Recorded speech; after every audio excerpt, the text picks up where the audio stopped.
Love is always in the air on the Hallmark Channel, and Valentine's Day is coming up. Why not get yourself ready with some romantic movies from Hallmark? If you haven't subscribed to the channel already, hit that subscribe button as we put out new videos every week. So here are the top 10 romantic Hallmark movies. Starting off our list at number 10, we have Valentine in the Vineyard. Frankie and Nate are major players in the grape growing / winemaking business in St. Madeleine, California. Frankie is in charge of the winemaking and Nate is the grape grower. Frankie and Nate are in love but are trying to understand each other better both for professional and personal reasons. Without telling the other, Frankie goes back to college to take her final course needed to graduate, while Nate and his youngest brother Gabe are taking an organic gardening class to understand the art rather than the science of gardening. The two plan on getting engaged despite the pressures they are facing from expanding their wine business and paying off their debt. With all that weighing on them, they realize they may not be right for each other after all. Next up at number 9 on our list is All Things Valentine. Avery is a blogger who writes a relationship advice column. Avery has had a recent string of disappointing Valentine's days and is ready to give up on love. Her disappointment leads her to write poor advice in her column for her readers. However, when she meets handsome veterinarian Brendan, things begin to change for her. Unfortunately, Avery reveals her writing persona and finds out Brendan blames his recent breakup on her blog, and Brendan is the one leaving her angry comments. She then begins to question whether the bond they've begun to build is a true love story or just another story to write about. Next up at number 8 on our list is A Valentine's Match. The path to true love is sometimes long and winding, especially for Natalie Simmons. Natalie was recently fired from her broadcasting job in San Francisco. She returns to her hometown in Oregon to assist her mom with the town's annual Valentine's Festival. Even though Natalie is officially engaged, she's thrown for a big loop when she reconnects with kind and handsome Zach, the guy who broke her heart and their engagement 10 years ago. Natalie and Zach's time together is filled with tension, not wanting to dwell on their painful past. But spending time with him makes Natalie reevaluate her life as she tries to find herself again. That reevaluation includes Natalie taking a hard look at her relationship with her current fiancé. What may ultimately affect Natalie and Zach's relationship is if the truth comes out as to why he broke off their engagement so long ago. Next up at number 7 on our list, we have Very, Very Valentine. Helen Russell owns and operates her own floral shop in New York City. Her best friend since college invites her to a masquerade ball. At that ball, she meets a masked man with whom she connects in that emotional, romantic sense. The problem ends up being that by the time they abruptly part their ways at the end of the night, neither knows anything about the other, including the other's name.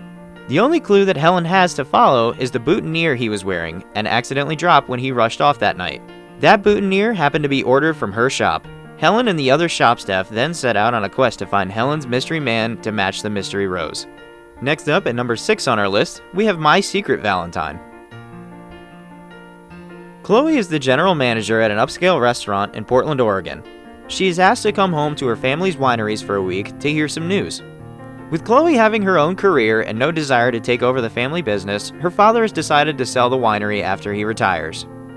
The most likely buyer is a New York City-based company, Stratosphere, one of the mass-producing manufacturers of wine. They send Seth to handle the negotiations of the sale.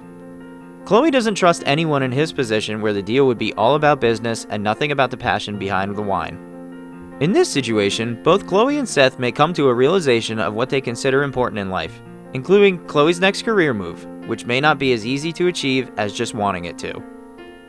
Up next at number 5 on our list, we have Valentine Ever After.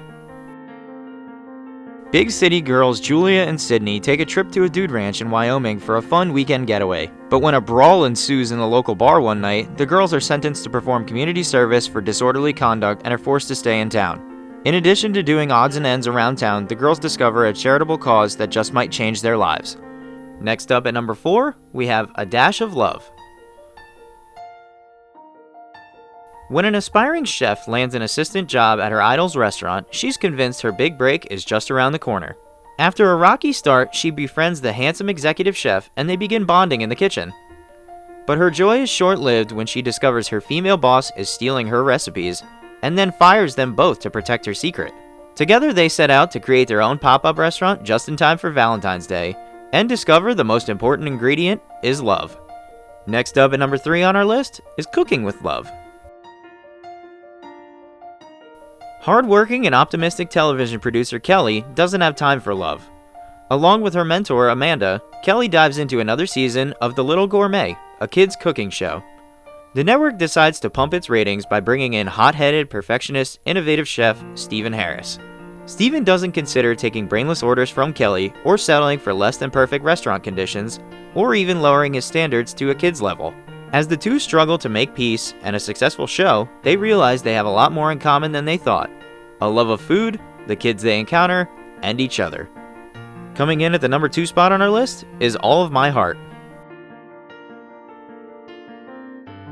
A young caterer Jenny's life suddenly changes course when she inherits a country home. Jenny learns that she must share it with a career-obsessed Wall Street trader Brian. Upon seeing the old home, she is inspired to renovate it and start a bed and breakfast. But all he can think about is selling the place for a profit. Due to some unforeseen events, Brian gets fired from his job and ends up on the doorstep of the house with no place else to go. So Jenny and Brian decide to split the house and share it, not knowing it will bring them closer together as they prepare the bed and breakfast for inspection. At first, these opposites do not attract, but feelings begin to change when they find themselves having to work side by side to restore their newly acquired home. And finally, taking the number 1 spot on our list as the best Valentine/romantic movie from Hallmark, we have The Lost Valentine.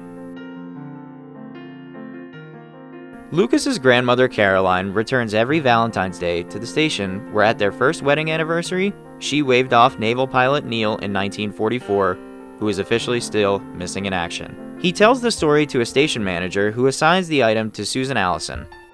Susan immediately clashes with Lucas when he overhears her referring to the potential story as a fluff piece, rather than the very personal story it is. Since she herself doubts if pure and true love exists, she apologizes. Susan then begins the interview piece and starts spending time with both Caroline and Lucas.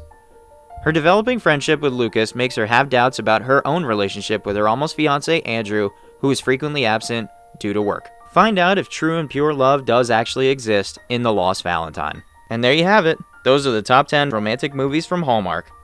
If you're not already one of our subscribers, consider subscribing to the channel as we put out new videos like this every week. Drop us a like if you enjoyed, and comment your favorite Hallmark romance movie down below. And as always, thanks for watching.